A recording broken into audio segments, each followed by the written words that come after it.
नमस्कार, TV 20 news के इस बुलेटिन में आप सभी दर्शकों का स्वागत है। मैं हूं अशोक वर्मा।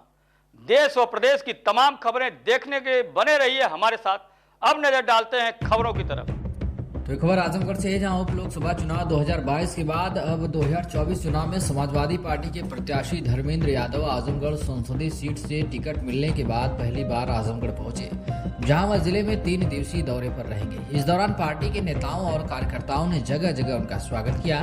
आपको बता दें तो जहां पूर्वांचल एक्सप्रेस वे से उतरने के बाद जिले के मंदुरी हवाई अड्डे के पास स्थित एक ढाबे पर प्रेस वार्ता की गई। वहीं उन्होंने मीडिया से बातचीत करते हुए सपा प्रत्याशी धर्मेंद्र यादव ने कहा कि इस क्षेत्र के लोगों ने नेताजी के मान सम्मान, स्वाभिमान,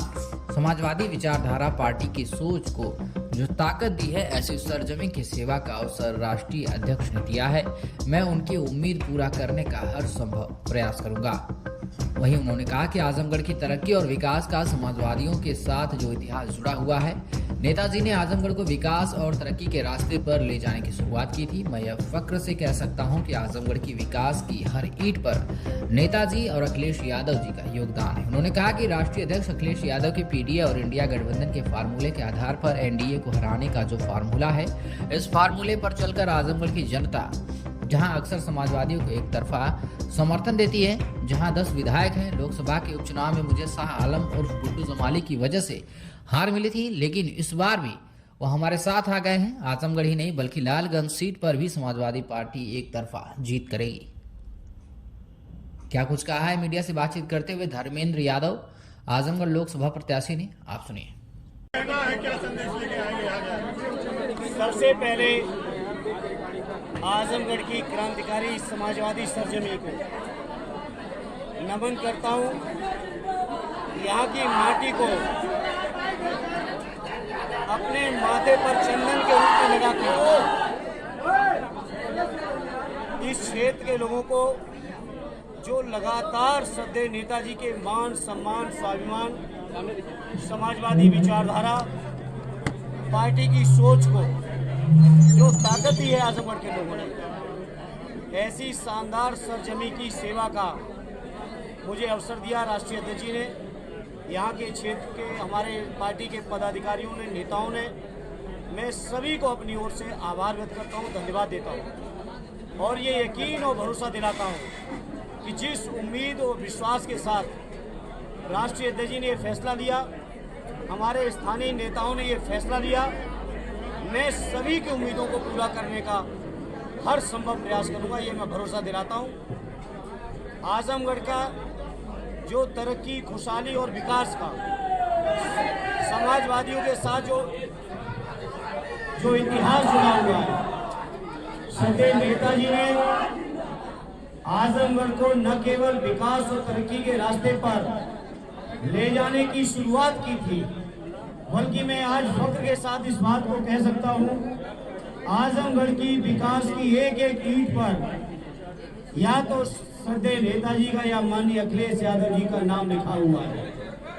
आजमगढ़ को मंडल बनाने का सवाल हो, आजमगढ़ को पूर्वांचल एक्सप्रेस वे जोड़ने का सवाल हो, आजमगढ़ को पीजीआई लाने का सवाल हो, आजमगढ़ के अंदर जिस भी विकास और तरक्की की हवाई अड्डे से लेके आप चर्चा करेंगे तो पाएंगे कि श्रद्धेय नेताजी ने और माननीय अखिलेश यादव जी ने ही इसकी शुरुआत ही नहीं की, बल्कि आजमगढ़ को विकास के रास्ते पे ले गए। जहां एक और नेताजी और माननीय अखिलेश जी या समाजवादी नेताओं ने लगातार आजमगढ़ का ख्याल रखा, वहीं फख्र के साथ मैं इस बात को कहता हूं, चाहे कितनी भी चुनौतियां रही हो, आजमगढ़ के जनमानस ने कभी समाजवादियों को कमजोर नहीं होने दिया। मुझे याद है बचपन से जब मैं श्रद्धेय नेताजी के सानिध्य में रहता था, पढ़ता था, उनके पास रहता था, समाजवादी पार्टी के सामने समाजवादी विचारधारा के लिए अगर कोई भी बड़ी चुनौती आई तो आजमगढ़ की ओर नेताजी ने रुख किया, और जब नेताजी ने आजमगढ़ की ओर रुख किया तो केवल रुख ही नहीं किया, बल्कि आजमगढ़ के लोगों ने समाजवादी विचारधारा को एक नई ऊंचाई देने का हर संभव काम किया है। और मैं समझता हूं मेरे जैसे या किसी भी समाजवादी कार्यकर्ता के लिए आजमगढ़ जैसी शानदार सरजमी की सेवा का, आजमगढ़ के लोगों के बीच रहने का अगर कोई मौका मिलता है तो मैं समझता हूँ उस कार्यकर्ता का सौभाग्य है, ये फख्र का विषय है हमारे लिए। इसलिए आज इस मौके पर